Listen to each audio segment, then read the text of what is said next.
This is the Who Do You Love book tag, and I'm going to be looking down at my laptop because I have all the questions copied here. Ooh. When you have a touchscreen laptop and you had no idea. When did that happen?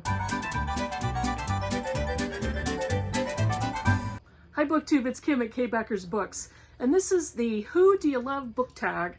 This was originated and I was tagged by Summer at Cozy Reading with Quaker Cats. That's a really original channel name. I really like it. So I have my laptop and I'm going to be looking down at the questions so I could keep track. Let's go. Prompt number 1. What book did everyone love but you only liked? I liked Becoming by Michelle Obama, but I didn't love it. I think it's the difference between an autobiography and a memoir. An autobiography details the arc of a person's life in their own words. They're detailing it, they're recording it and writing it for you. And a memoir is kind of a snippet of memory in a person's life, and I enjoy memoirs far more than autobiographies. And I think that's primarily why I didn't love her book. I really like Michelle Obama, and I think she's, based on her public persona, is a nice, great person. But I didn't love the book. Prompt number 2, who is your favorite author? Summer, you're killing me with this one. One of my newest favorite authors is N.K. Jemisin, who wrote the Broken Earth trilogy, and this is the first book, the 5th season. Loved this book, and I really like the trilogy, and I'm looking forward to reading her other books, some of her other series, and the newest book, The City We Became. I think that's the name of it. Another one of my favorites is Larry McMurtry. Lonesome Dove this is a mass market. This is the actual copy that I read, but I've got a couple of other versions that I've collected, but Larry McMurtry is one of my favorite authors. This is one of my favorite books of all time. I think it might appear in another question. Anita Brookner is another one of my beloved authors. This is Hotel du Lac and Fraud. I got several of her books. These are just a few of the Hotel du Lac, I think, won a Booker Prize. I don't remember the year. And this book, Fraud, is one of those book group, Critical Chicks book group books that I was one of the only ones who liked it, and very few others did. And again, I've mentioned him before, but John Irving, The World According to Garp, is one of my favorite novels. And this deserves a reread. I also had another tag where I talked about the movie with Robin Williams. Number 3, what subject do you like to read most about? I love to read theology. I love to read books, nonfiction books on women's studies. I love to read about dragons. I love to read fiction that has religious themes in it. And I love to read about dragons. Prompt number 4, what is a book you are not sure that you love? This is a strange one. I think I read this in, I don't remember if it was last year, 2018. But I gave it a 3-star on Goodreads, but I have not been able to stop thinking about it, and I might have to change that. This is The Ministry of Utmost Happiness by Arundhati Roy. I hated The God of Small Things, but I really enjoyed this one. I learned a lot. It was a crazy read. It was got fairly complex, and she's very political. There's a lot of politics in here, but I haven't stopped thinking about that book for a long time. 5, what book has a cover that you love? I have showed all of these books before on my channel. The first one is The Stationery Shop by Marjane Kamali. And look at that. I'm trying to get it in the sun. That is so pretty. And no surprise to anybody, but Hamnet by Maggie O'Farrell. Here we go again. And we've got these kinds of end papers. And you take off the dust jacket and you have that. It's a gorgeous book. This is the UK version.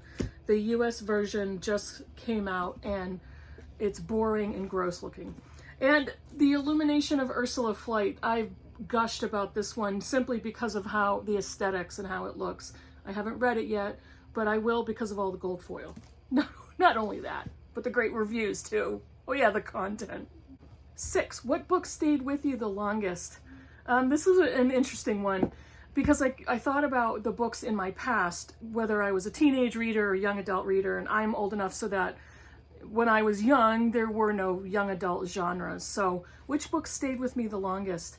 For whatever reason, as a young teenager, I was super interested in horror and crime and all that. And I read the Amityville Horror, which I'm still traumatized about. I read the book Sybil, which again, still traumatized about, even though it's been refuted these days. And Helter Skelter about Charles Manson, all of which I'm still traumatized from. But I used to love reading those heavy crime, nonfiction, weird, twisted stuff. But lately, one of the best books that has stayed with me is The Count of Monte Cristo by Alexandre Dumas. And again, no surprise to anybody who's watched any of my other videos. Question number 7 is, what book do you love that you could recommend to anyone? I'm bringing this back from a previous question. It's Lonesome Dove by Larry McMurtry. This is a Pulitzer Prize winning novel. It's long, and even in this mass market size, it's over 900 pages. But it's a Western. Why could I recommend this to anyone? Because it's wicked good. It's a Pulitzer Prize winner. Did I already say that? It is such a good novel. It is such a good story. It is so well written. It's beautiful, and I think anybody would enjoy that book. Prompt number 8 is weird. What book lit your fire? There's a few, and for different reasons. Tolkien's The Hobbit was one of the first books I read as an older teenager. I actually read it as a young teenager, but as an older teenager, it kind of led me into adult novels, and I loved fantasy after that book. The Piece of Trash 3 Women by Lisa Taddeo lit my fire in an enraging, infuriating way. That's all I'm going to say about that. And this one, Lady Chatterley's Lover by D.H. Lawrence. I don't really need to explain why for this one, but I read this as a very young woman. And Number 9, what was your favorite book as a teen? As a teen? Yeah, as a teen. I remember those days. Again, The Hobbit by Tolkien. I absolutely love that book. Love the movie too. No, I don't. No, I don't love the movie. The movie's in what, 3 sections? Yeah, forget I said that. I don't love the movie. And the other one is Richard Adams' Watership Down, a book about a society of rabbits and all of the analogies and all of the things that these signify. But this has stuck with me. I read this as a young person a couple of times. Really love it. I need to reread it. Number 11, what book gives you the most comfort? When I was a child, I would get sick but once a year. And it would be a week-long illness, usually the flu. And I think I'm the oldest of 5, and we would all take turns getting sick with it. But whenever I got sick for a week, I would stay out of school. I would read this book every single time, and probably a couple of times in that week. And this is Alice's Adventures in Wonderland by Lewis Carroll. Now this is a really old hardback copy. It's yellowing. You know, these illustrations. This is not the actual book, but it is identical to the actual copy that I had as a child and read repeatedly. I don't know how many times I've read this book, but I just look at this on my shelf, and I hold it now, and I look through it, and it's just, you know, give it a hug. This is definitely a comfort read. Prompt number 11 is almost impossible for me to answer, but I'm going to quickly fly through several choices in this one. What is your all-time favorite book? Some are really, this is wicked hard. Toni Morrison's Beloved is one of my favorites. Angela's Ashes, memoir by Frank McCourt. Lonesome Dove. Count of Monte Cristo. Middlemarch by George Eliot. I read that in March of the Mammoths. That makes sense. Ahab's Wife by Sina Jeter Naslund. Wallace Stegner's Angle of Repose. This is a beautiful book. I don't have it here, but I will put a picture up of Evidence of Things Unseen by Marianne Wiggins. Absolutely love that book. If you've seen my other videos, that's the book I know where it is at all times in my house, just in case there's a fire and I have to run out fast. I also have some theology books that I absolutely love and I go back to very often. Roberta Bondi's To Pray and to Love is one of them. I have this little tiny book from Brother Lawrence on a meditative life, written by Brother Lawrence the monk. I have a collection of spiritual readings, devotional classics that I absolutely love. I'll put a picture there if I can find one. I don't have my hands on it at the moment. It's almost impossible for me to pick one book that is my favorite. I can't do it. There's too much pressure. Prompt number 12 is, what book did you love that someone recommended but you wouldn't have picked up on your own? This came from a Critical Chicks book group pick one month several years ago, and it's Octavia Butler's Kindred. I probably never would have found this on my own, and our friend Lisa brought this for one of her selections that we voted on one month, and I think all of us absolutely loved this book, and I've never been sorry, and I've since picked up several more of her books and have read her short stories and absolutely love her writing. Number 13, what book did you love but don't really love now? Little Women. I first read that as a child and then as a middle schooler, and we read it for a book group several years ago, many years ago, because it's a beloved classic and we had all read it in childhood, and we read it and we're like, meh, it was okay. But it didn't have that oomph that I remembered from childhood. So it was like, yeah, okay, I read it again. It's good. I'm good now. Prompt 14 is, what book do you still need to read that you think you'll love? I have 2 copies of this one. I've had a copy on my shelf for years, and then I just recently bought a new copy because my older one was a little dirty, a little yellowish. But this is Rowington Mysteries: A Fine Balance. This is my new copy. There are all kinds of booktubers who read this book for a read-along, and I missed it. I missed out, but I have never heard one bad thing about this book, and I have heard from many people, not even on just BookTube, but in real life, that they absolutely love this book, and I have never heard one negative review.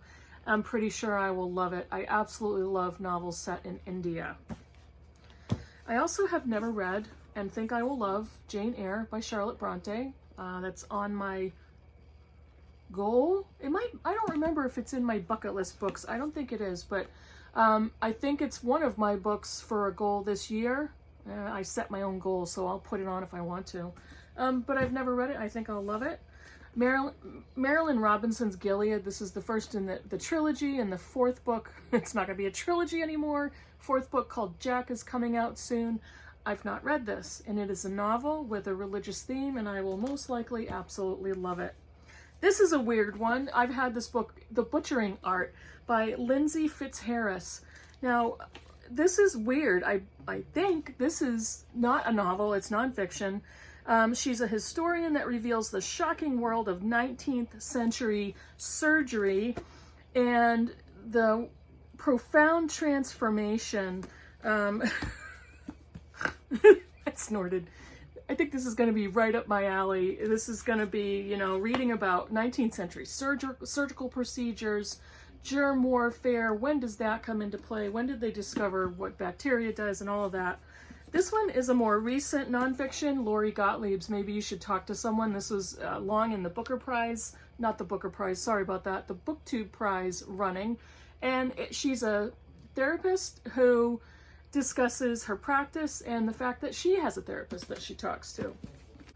And the last prompt, number 15, list all the books you love but didn't want to be like me and list more than one book per question. I wasn't like you, Summer, because I did list more than one book for a lot of the questions.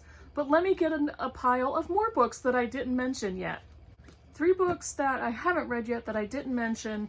Wow, No Thank You by Samantha Irby that I just recently hauled. I love this green color with the bunny rabbit, even though my least favorite color is green. I think I will really love her humor. The Golden Notebook by Doris Lessing. And To the Lighthouse by Virginia Woolf. I've never read that. The pile of books that I haven't mentioned that I absolutely love is Atul Gawande's Being Mortal. Made me cry. Having to do with aging, how we die. what we do to prepare for death, what we do to prepare for a family's loss and grief, and the beauty in humanity. It's a gorgeous book. I read this at the beginning of the year, Seabiscuit by Laura Hillenbrand. Absolutely loved it. It's about horse racing. Who knew I'd like it? No Surprise, The Sparrow by Mary Doria Russell. Science fiction with a religious theme. One of the best mysteries I've ever read is The 13th Tale by Diane Setterfield. Wow, what an ending. And one of our second book that we read for the Critical Chicks book group, and one of our most favorites that deserves a reread, is Barbara Kingsolver's The Poisonwood Bible. I love Barbara Kingsolver. She might be on my list of favorite authors. We'll see. We'll see if she moves up in the ranking. That's it. Summer, I could have added piles and piles and piles of books, but I didn't want to make this video, you know, a series that's going to take months to film. So the questions were a lot of fun to go back and look at my collection and see which ones would apply to which question, which prompt. Thank you for tagging me. Anybody, comment below. Let me know what you've read. Let me know if you've loved any of the books that I have, if you hated any of the books that I hated in this video. And subscribe if you haven't already. Thanks for watching, and I'll see you later. Bye.